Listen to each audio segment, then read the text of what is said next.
Okay, so next week is the big vote at the FCC on net neutrality. It will basically overturn the 2015 rules. Who is this good for and who's this bad for? This is really good for the internet service providers who own the pipes that send the internet to your computer. It's bad for a lot of the companies who are trying to get content to consumers. It's especially bad for startups who may not have the means to strike deals to make sure that their content is getting to consumers fast. Thank you. The story that everyone's been writing over the past several months has been, is this the death of the internet as we know it? I think the reality check that we're hearing from a lot of the analysts who are following this for Wall Street, really consumers like you and I are not going to see a big change in how we experience the internet right away, at least not right away.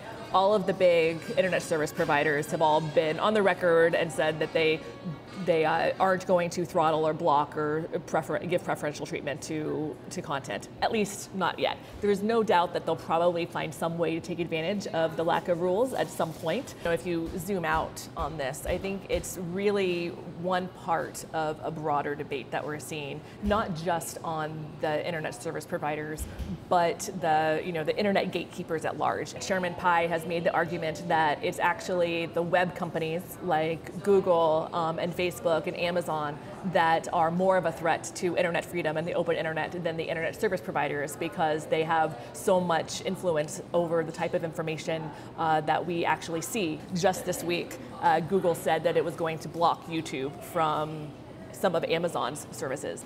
What's okay for a company to select and prevent a competitor from having their content and having access to their content, and how is that different from a Comcast slowing down access to Google?